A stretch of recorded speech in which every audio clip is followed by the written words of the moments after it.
Hey, how's it going, everybody? I'm Justin. Welcome back to Thursday's Valiant Effort here on Comic Book. This is the show where we talk about books that came out for Valiant in the most recent week. And this show, we're doing a little bit of a catch up because we missed last week. So we're going to be talking about a great deal of books here. I think about four different titles.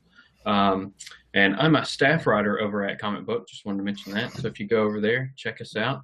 With me, as always, is our editor in chief, Aaron Clutter. Hey everybody. Um, just yeah, I'm always here. Somebody's got to be the anchor, right? Somebody's got to be the rock. That's right. I've been here since August of 2013, so it's a long time to be with the site. But a lot of things have changed. A lot of things have gotten better. I mean, just in the last few days, we've added I think 10 new writers. So we've really kind of beefing up the staff. So we hit our content goal for today, which was great. We're trying to get out at least 5 new articles every day over the coming weeks. So today we hit our 5 and we had an extra, so I scheduled that for tomorrow. So I was pretty happy. Awesome. Sounds great. Yeah. So yeah, it's well, like Justin said, this is Thursday's Valiant Effort. When we are 2 comic book dudes, in case you want to look us up on our YouTube channel. Our channel, of course, is comic books. So if you go to YouTube and search comic book, you'll see all the cool stuff that the comic book studios put together. They've done a bunch of Young Justice abduction fan films, which are pretty cool. They had a pilot episode for The Apartment, which was a comedy. It's pretty funny. And then Colin Bass, who's like our Nightwing Robin guy, he does stuff all over the country. He actually was just in Puerto Rico this last weekend for Puerto Rico Comic Con. So that was pretty cool. Yeah. So, but we're just 2 comic book dudes. We're not anything special.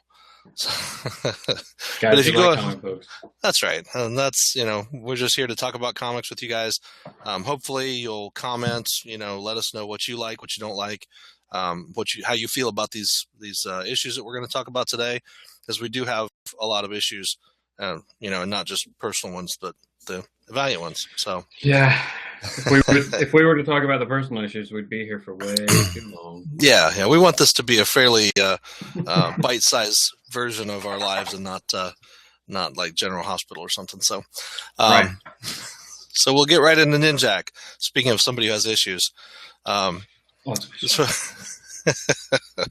Ninjak is the ultimate ninja assassin, as everybody dreams of being, right? Nobody knows his true identity and all that stuff. That's what I wanted to be when I grew up, Yeah. Wait. Hey. Dang it. I think I'm grown up now. I missed it. Nah, you still got a few years to go.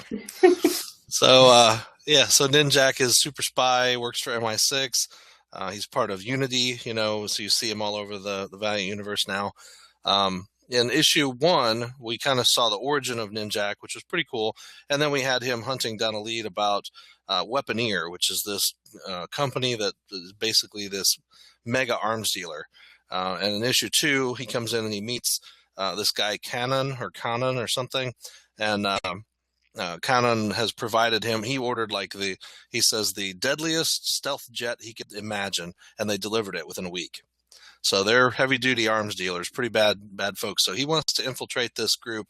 He wants to basically wipe them out, but also get to the root of where are they getting their weapons from, and really what's going on here. So he orchestrates this really complex plan of coming in as a billionaire guy who just wants to buy some weapons and trying to get onto the board of directors.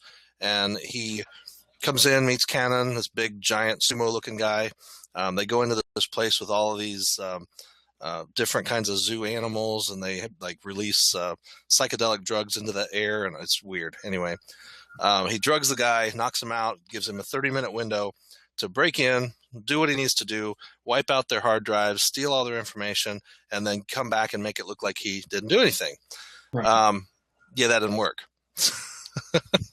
So anyway, at the end of issue 2, he's done what he needs to do. Now he just needs to get back and change clothes. And Roku, who's this woman that he released from prison in the first book, comes back, and she's got the razor hair, and basically they have a big fight, him falling out the window. So that was pretty cool. Right. I love the art in this.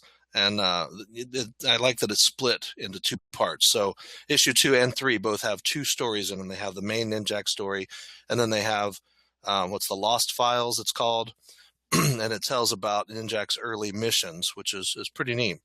In the first issue, we see. Well, let's jump back first because I want to talk about the art on issue 2. Okay. Clayman's art is just really cool. His pencils are really nice, and I'll tell you what, the colors that Ulysses Areola comes up with, I'm amazed because they are like hot. Like the colors are just amazing. There's one scene in 2 where he releases these little mini nano droids or nano drones, and they glow. And the glow is just really cool. I mean, it looks like they're glowing on the page. It's just amazing. Oh, wow. I love those colors are really, really, really cool. And then Butch Juice does the artwork for the second story, and I like his art. I always have. It's pretty cool. So, and I think that's how you pronounce his last name. If not, he can watch this and message me and tell me how it's supposed to be pronounced. We're sorry if we pronounce it wrong. Sorry. Yeah. Hey, we're just two comic book dudes. We're not like pronunciation specialists. Not at all. I'm lucky I got Ninjak out in one piece, Yeah, how did you do that? I got a question about Ninjak. All right. Valiant's been back for about 3 years now, right? Yep. Has Ninjak always been a part of something since then, or has he just been reintroduced recently in the groups? Yep, he's been around. He's been, Unity, let's see, Unity's out like, 15 or 16, 17 issues. So it didn't start with the beginning series. Well, like XO. But he had XO. Let me try to think of what else was on there. XO, Harbinger. Those were the two first books.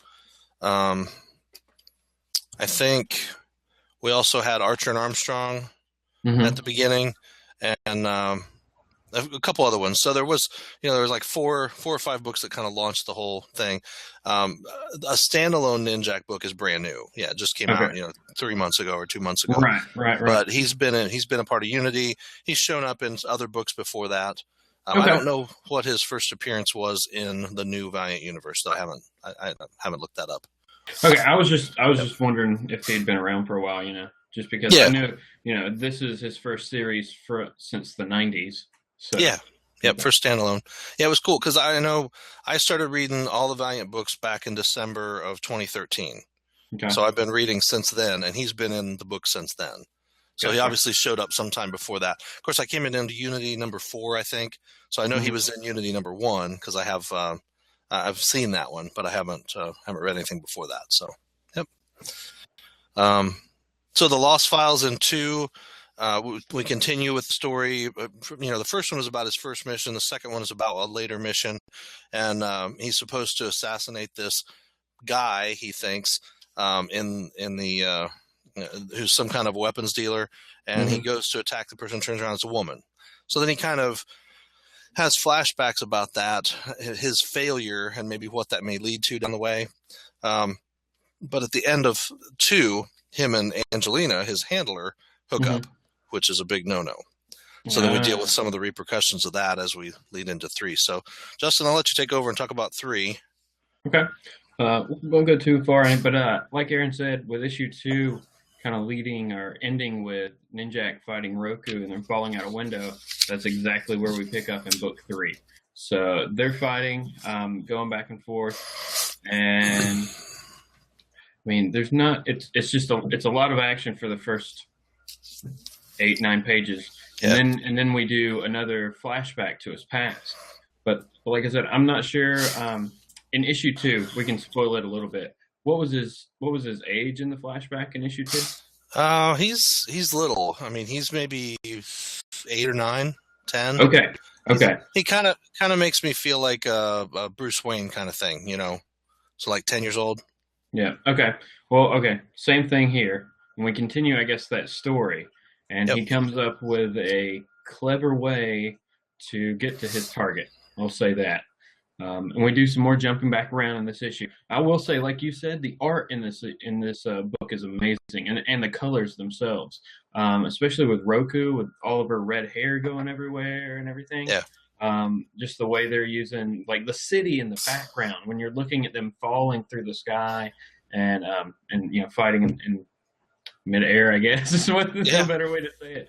But the city in the background makes you feel like you're actually looking at a city, in the background, like the lighting and everything. So they've done a great job with this book. Yeah, it's really cool. And two, just to reference something you were talking about there, in one, actually, his parents in the flashbacks, his parents have died, so he's all by himself, and it's this the caretaker butler kind of guy. He's rough on him. I mean, trying to keep a strong hand on him, very strict, but he's rough and he beats him, and so that's kind of his way of retaliating. Is in the second book. He's reading a story about poisoning, and there's two girls who come up with this. They find out that the father's been poisoning the mother in her tea, and so they show up just in time to save her from that. And then he sits down to tea with his butler, and his butler's like, "What did you do to the tea?" And he throws the tea aside, and basically beats him again. But it's kind of that thing, like he's trying to kill him because he wants to get away. And that's what we see, in 3, how that kind of leads into to that altercation with his butler, his guardian, I guess, is really who he is. Not a nice guy, Yeah. We'll just see how he plays later on in Ninjak's life. I will say that we're not going to really go too much further in this issue, so we can move on. But at the end of this issue, we do get another flashback, and this time he is a bit older, it looks like. So, kind of progressing the story there. And it's actually the Lost Files got a kind of different logo. So, yeah, and the Lost Files was pretty good in the third issue. I liked that story. It does, and it gives depth to the character. So we're seeing what he's going through now, but we're seeing what made him become who he is and things like that. So. Right.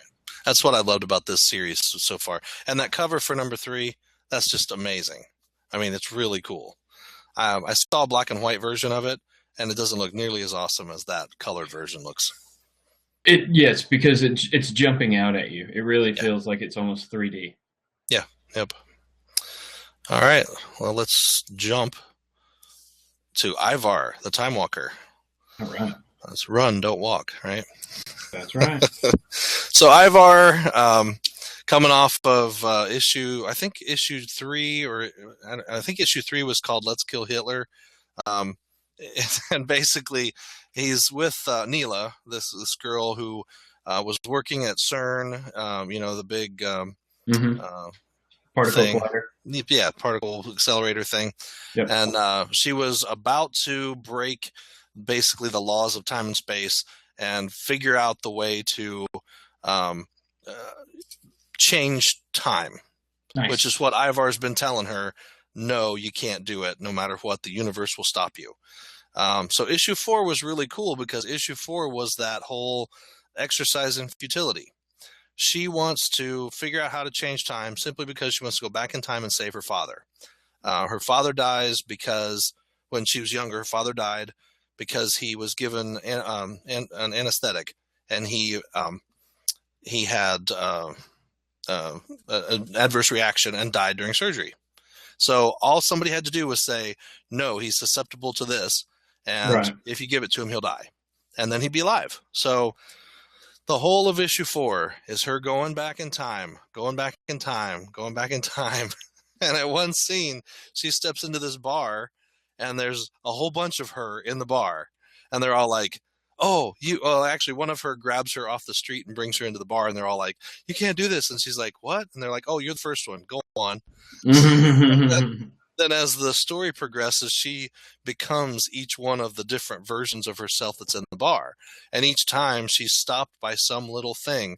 And in the end, really, I'm going to spoil 4 because it's been out for a month. Right. She is the cause of the accident that puts her father in the hospital. Oh, no. Because of what she's doing. Yeah. So not only is she trying to stop whatever it is from happening, but she causes it to happen in trying to stop it. So it's really an interesting chain of events. And in the end, she ends up at the bar drinking. And then this version of her that's all robot encased shows up and says, come with me if you want to break time. So like a Terminator, come with me if you want to live. Yeah. So it was cool. And then, of course, 5, we lead into that story. So she's on Obliva 1, which is this space station at the edge of the end of everything. Perfectly protected. Right. Definitely not a restaurant at the end of the universe like in Douglas Adams' books. But yeah, it's interesting because you've got her, the future version of herself, as she calls herself, trying to get her to go back to work and solve this problem. Right. Which she supposedly has already done, but you can kind of read between the lines that she has not done it. Right. So it's interesting. And then again, and you can also kind of read between the lines that she doesn't know if she can do it. Right. But whatever the thing is, if it's really her or if it's something possessing her or acting like her, we don't know for sure. So the future Neela is really strange. She has glowing eyeballs and robot armor, and it's just really weird. Half her face is covered.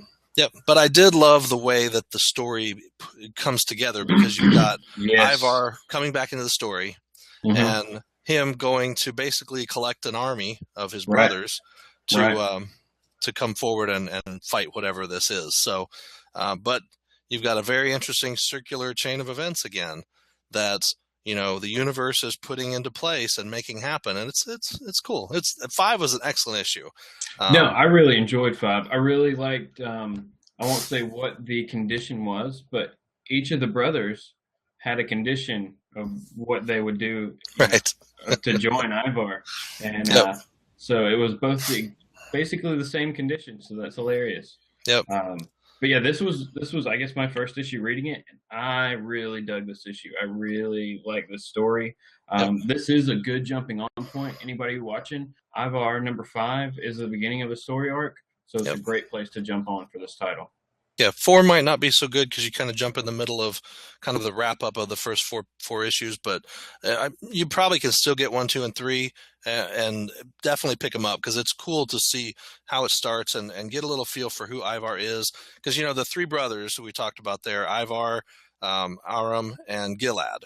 So Aram is there on the cover of number 5. He's Armstrong from Archer and Armstrong, the perpetual drunk immortal. Right. Gilad Anipada is the immortal eternal warrior. So he's lived throughout history, always taking the role of a warrior and following the mandates of the geomancer.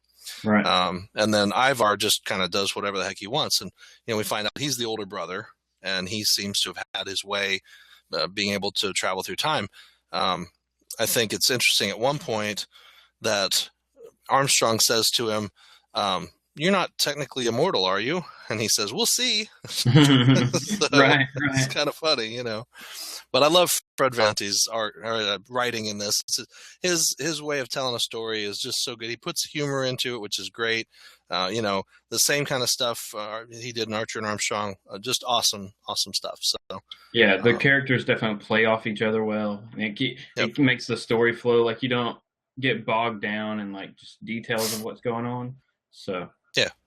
Yep, and the artwork too. I mean, it's just standard for Valiant is about 2 miles above standard for any other publisher out there. I think they just do such a great job with their standard type artwork.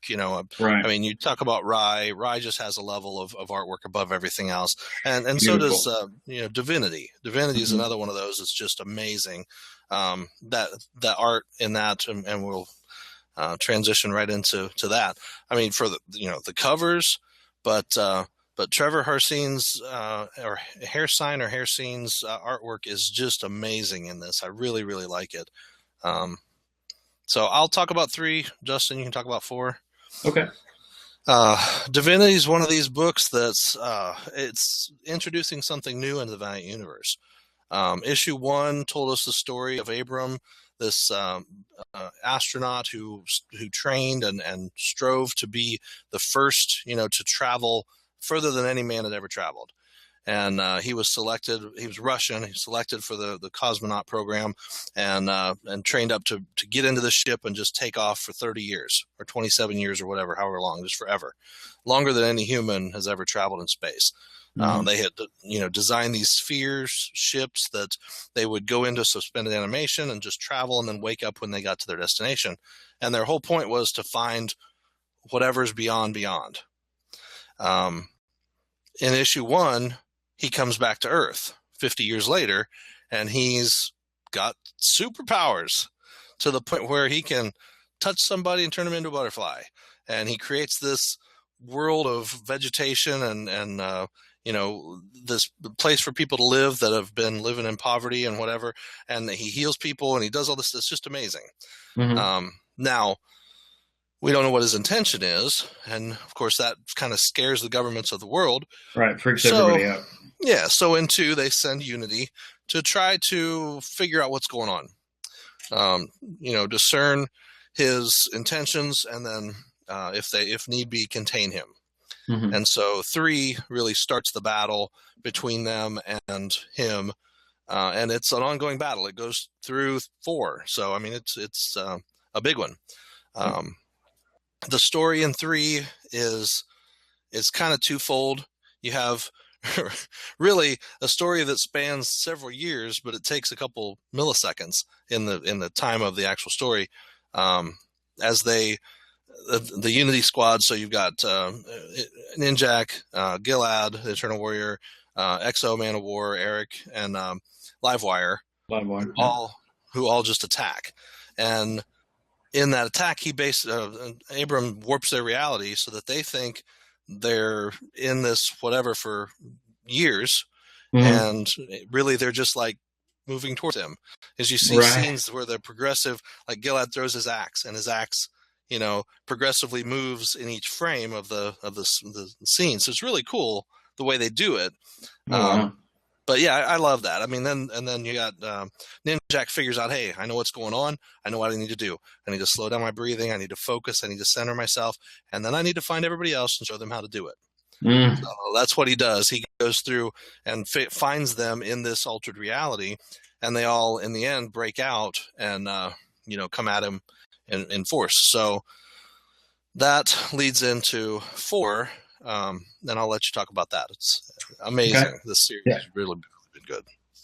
Like Aaron said, 4 picks up right there, and at the beginning of 4, it looks like Unity's actually been able to turn the table on Divinity, and they're inside his mind, making him see some stuff. Actually, making him see his wife and daughter that he lost, that are long since gone, since he's been out in space for 30 plus years, and then his return ride back. Yeah. 50 total years is what they said in the first it's 55 years, I think, because it's like 27 years there and back, so 54 years. Yeah, that's crazy. Yeah, it's just it was really neat. I liked. I mean, in 3 they finally get him kind of captured, and then in 4 they're dealing with that whole thing where they're trying to get him sedated or whatever. They're trying to get him depowered just enough, or just not focused on them, just enough that they could do something. But the bad thing is while this is going on, all of a sudden the followers of Divinity start to amass, and they, basically they've become like an army, and they're going to protect him any way they can. So we have Ninjak and the Eternal Warrior having to deal with them. Trying to decide whether or not they can really hurt them or not. Whether they're allowed to. So this goes on, and I would say that. Let's see, where did we go here? Sorry, I like to scroll through and look, because the art is so great in it. His actual Divinity's, I guess it's still his cosmonaut suit. Yeah, I like the like mohawk on it. That's crazy. Yeah, and almost like he's got tentacles. I thought that was kind of cool too. Yeah, it kind of does. Yeah, but it's a wild ride through his mind and what he was been trying to accomplish this whole time. And you get to see whether or not it actually works out the way he wants to or not. So I thought this issue was great. Like I said, first time I've read Divinity. So it's excellent. And I'll tell you what, this is one of those books, 4th printing of #1 already. So it's become super popular. Yep. First issues, I've seen them on eBay for $20 already. And I mean, it just came out 4 months ago. It's crazy. Right. It's one of these things where you want to say, oh, that's just manufactured, whatever, scarcity, but it's not. Right. I really don't think so. I think this is one of those things where this is such a good book. Matt Kent has written such an awesome story. And again, Kent or Kint, if you're watching this, let me know how you pronounce your name. But excellent story. And it meshes into the Valiant universe. It's not like it's something separate. Right. I know like Shadow Man, when I was reading that, I kind of felt like, oh, Shadow Man's out there, but he's not really in with the rest of the characters. He's somewhere else. But this, he's right there, boom, and Unity shows up, and it's all that interaction. And the ending of 4, awesome. And I will tell you, we've gotten information, kind of spoiled already, about Divinity 2 coming out this winter. But before that, Divinity versus Imperium. So that looks pretty cool too. You're going to have the showdown between Abram and Harada, and we'll see what happens when this powerful being with some kind of space power in him faces up against the most powerful Psyot in the world. So should be a good fight. That's going to be, is that August, I guess? I think Looks that like, comes out in July. Oh, okay. Along with Book of Death. Book of Death's the next big thing from Valiant, but I think that comes out in about the same time. Awesome. Can't wait. Yep. So Divinity, if you can find 1 and 2, more power to you. But otherwise, definitely pick up 4. Should still be on the shelves. It's an awesome series, and they're really nice because the covers are really heavy stock, which is cool. Right. It's a high quality book versus a flimsy book you kind of get from Marvel. Yep. So. And finally, last but not least, my favorite, the only book in the Valiant universe with a sidekick, Bloodsquirt. Bloodshot Reborn is awesome. I've liked this series. I liked Bloodshot before. Bloodshot in Hardcore, was excellent series. Bloodshot's just such an interesting character because he's this, it's like what's the Jean-Claude Van Damme movie, Universal Soldier. Okay. It's like that. He was dead. And they brought him in, and then they kind of resurrected him with these nanite things, and he's a hero, or he's a killer, basically a programmable killer. That's all he is. So when it comes down to him starting to question, who am I? They're just like, oh wait, come over here and sit down, just wipe your memory, and now you'll be a good little boy and go kill people for us. Well, right. With the Valiant, the 4-issue miniseries that was out earlier at the end of last year and beginning of this year.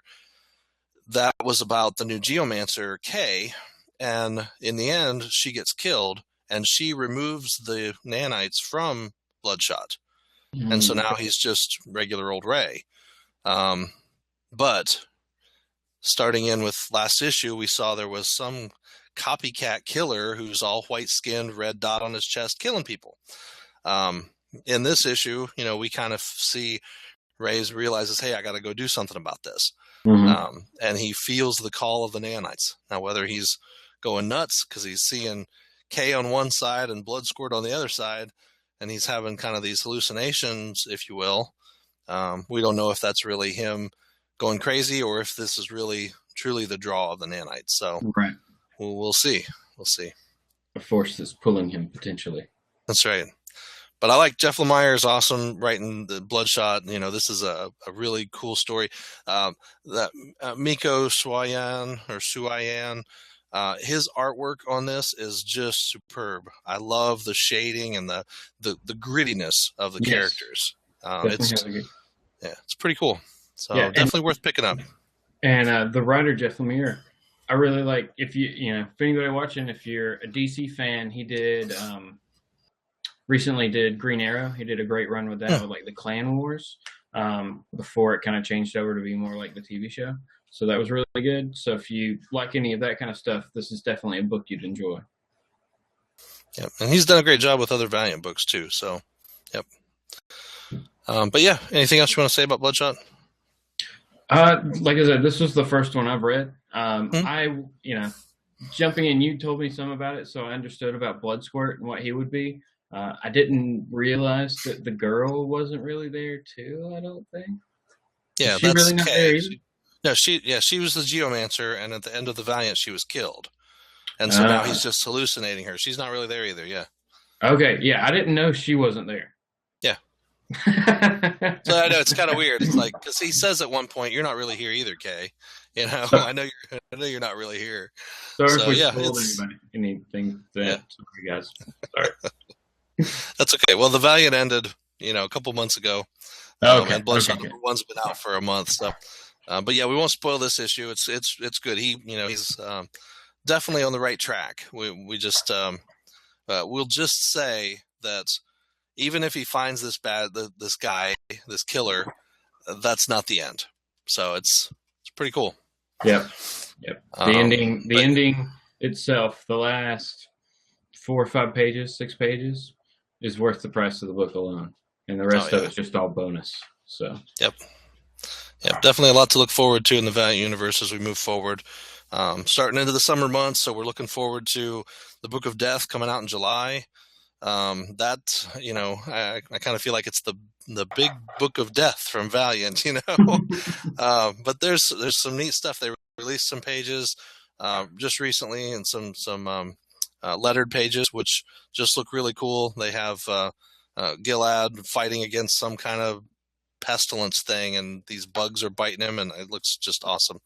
And there's like a big scene with a bunch of people speared on these trees, and it just looks pretty cool. So looks gross and gruesome and a lot of death, which is what you'd expect from the Book of Death. That's right. It shouldn't be rainbows and happiness. No, not at all. All right. Well, that's it for this Valiant effort, Thursday's Valiant effort. We try to do this every Thursday for you guys. Remember, Mondays are just another Xenoscope Monday. And then periodically throughout the week is a bunch of other stuff. The other day we had books, so we actually tried to prove that we could read or at least look at the pretty pictures. So there was some really good stuff from Insight Editions. What else did we do this week? Oh, yeah, we interviewed Brian Buccellato. Yep. Which was really Sons good. of the Devil. That was an awesome book. We also interviewed Xander Cannon earlier for the creator of Kaiju Max. So, I mean, we're always talking to somebody, trying to get things lined up for Michael Morisi next week. So that'll be pretty good. Yes. All right. If you guys, would please subscribe, like, share, do all that good stuff. We don't eat if you don't like our stuff. Not really, but it would be nice to build up our following and get the word out there about the work that we're doing here at Comic Booked and on our YouTube channel and as two comic book dudes. So, yep. We may never have 6 million followers, but we'd like to have more than 10 or 15 people who watch our show regularly. So, and if you like Valiant, leave a comment below and tell us, what you like about it. If you don't like it, tell us what you don't like about it. Yeah, we can only get better if you tell us what's wrong. That's right. And I have been in contact with the folks at Valiant, and they are going to be sending us some stuff to give away. They mentioned posters and T-shirts and all kinds of stuff. So really looking forward to that. We'll have some goodies that I can send the way of a lucky reader. So keep us, whatever. Keep watching. Keep watching. There's going to be giveaways. That's what you need. There will be. There will be free stuff. We've done that before. In fact, a couple weeks ago, I put up that we were going to give away this beautiful deluxe edition of Harbinger, and we did actually have some comments on that show. So I got to go through those comments and pick a random winner, and I'll have that up on our site. If you go to Facebook and go to our Comic Booked page, you'll find the winner of that, and we'll get that shipped out to you hopefully Saturday. I'll get it shipped out. So I'll send an email message to you, or I'll send a message to you on Facebook and say, hey, thanks for commenting. You're the big winner. And all you have to do is keep watching. We do really give stuff away. All right. Thanks for watching, everybody. We'll talk to you later.